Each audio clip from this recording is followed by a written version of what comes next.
많은 사람들이 국산차에는 5천만 원 이상을 쓰는 게 아니라고 말합니다. 5천만 원 위로는 수입차를 사라는 말이겠죠. 그런데 상황에 따라서 이 말은 굉장히 많은 모순점을 나타내기도 합니다. 도심에서 타고 다니기 편해야 하면서 주말에는 캠핑도 즐길 수 있어야 하고 심지어 오프로드까지 가능해야 합니다. 그 예가 렉스턴 스포츠입니다. 예, 맞습니다. 최근까지 실내는 구닥다리에 승차감은 최악이던 그런 차였습니다. 그런데 만약에 이 차가 실내가 싹 다 바뀌고 승차감까지 개선됐다면 어떨까요? 그 일이 실제로 벌어졌습니다. 이 차죠. 페이스리프트돼서 돌아왔고 가격은 3,700만 원부터 4,550만 원까지 다양합니다. 이름은 좀 센스 없지만요. 바로 쿨맨입니다.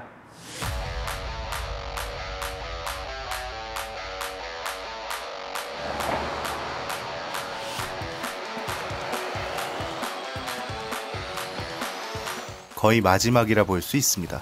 아마도 그럴 겁니다. 여러분이 이 차를 좋아하지 않았던 이유는 여러 가지가 있을 겁니다.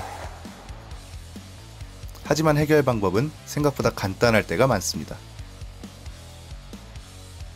승차감 그리고 구닥다리 같던 실내, 솔직히 좀 이해가 안 갔습니다. 아무리 마인드라 산하에 있을 때 만들어졌더라도 그래, 이 정도 진동이면 충분해, 움직임 나쁘지 않군, 이런 반응이 절대로 나오면 안 되는 차였습니다. 과연 누가 이 차를 출시하도록 했을까 하는 의문이 들었을 정도입니다. 아무리 프레임 자체라도 요즘에는 그런 승차감을 찾아보기가 힘들다는 거죠. 무게도 무겁고 엔진 출력은 별로고 변속기 세팅도 별로였기 때문에 당연히 운전하기가 상당히 피곤했습니다. 그런데 이름과 얼굴 그리고 실내 디자인을 싹 바꾸면서 승차감까지 좋아졌습니다. 물론 아직 잘 안 알려졌다는 게 문제죠.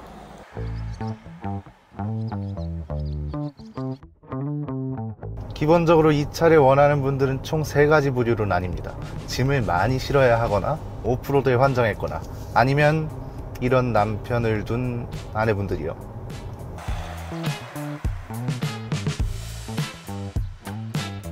그리고 이 차의 주요 고객들은 대부분 이 지역에 몰려 있습니다. 산과 물이 아름다운 도시, 가평과 강원도입니다.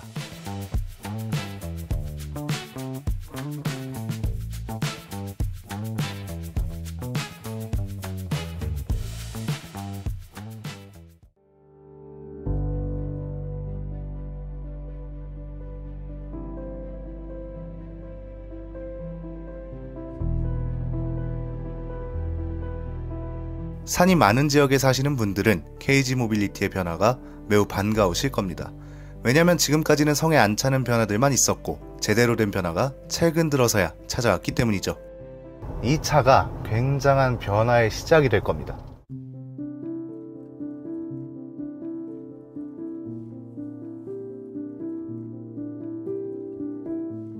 페이스리프트라고 부르긴 하지만 꽤 많은 것이 바뀌었습니다. 셀토스 풀옵션 모델과 동일한 가격으로 시작되는 가격, 그리고 안락하다 못해 고급스러워진 실내는 굉장히 보기 좋기까지 합니다.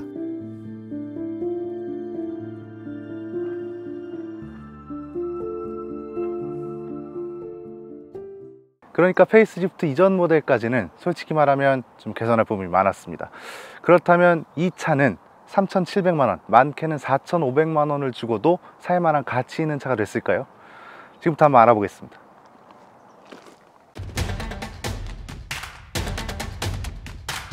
KG 모빌리티가 지금까지 저희에게 보내준 렉스턴 스포츠는 죄다 지붕에 루프탑 텐트를 설치한 상태였습니다.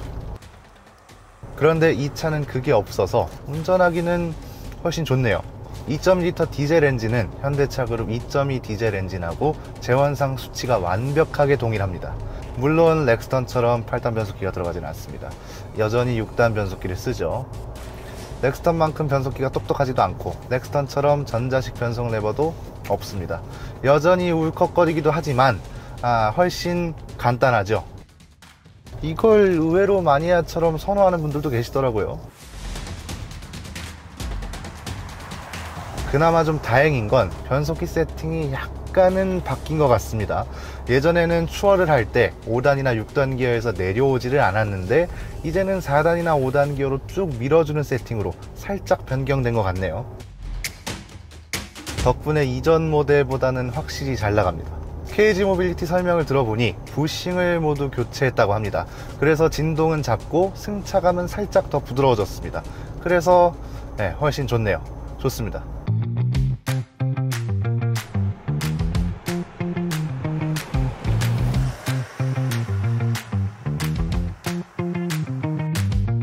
사실 이게 맞습니다. 차대가 엄청 탄탄하죠. 타이어도 그렇고요. 그리고 무게는 무겁고 차체는 높습니다. 그러면 어느 정도 부드럽게 상쇄해주는 맛이 있어야 평소에 잔진동이 느껴지지 않는데, 이전 카는 전혀 그런 게 고려가 안 돼 있었습니다. 그런데 이 차는 그 포인트를 잘 짚었다고 볼 수 있죠. 솔직히 이 차를 타보니까 다른 신차들이 더 기대가 되네요. 이건 굉장한 찬사입니다. 마인드라가 망쳐놓은 차를 이 정도로 바꿔놨다는 것만 봐도 이런 말을 들어도 충분합니다.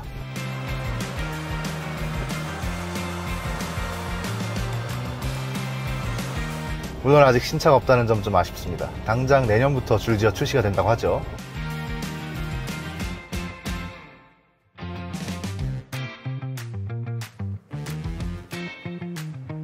저는 여기서 끝내길 바랬지만 유감스럽게도 몇 가지 문제점을 언급해야 할 것 같습니다.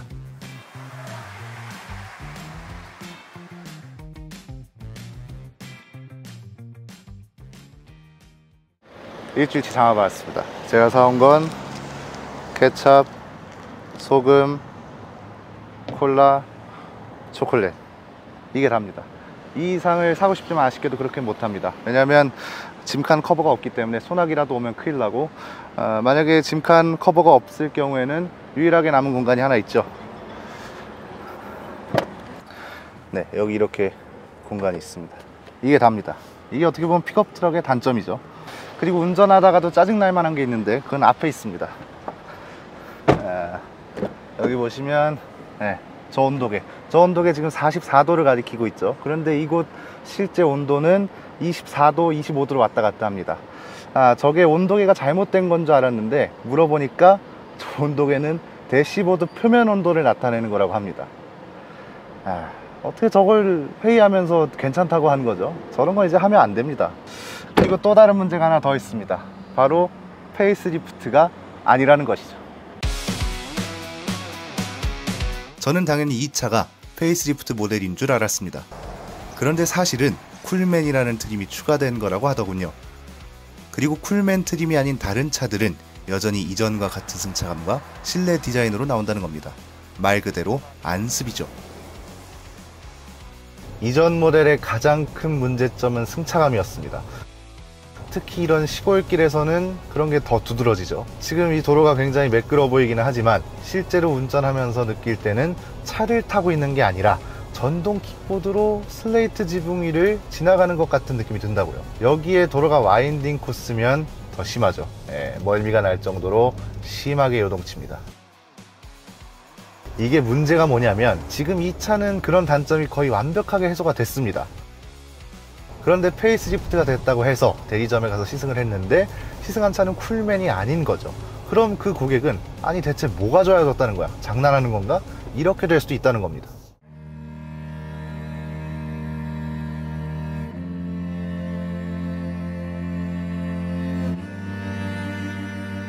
그나마 다행인 점은 이 차에 관심을 가지는 분들이 상당히 많다는 점입니다.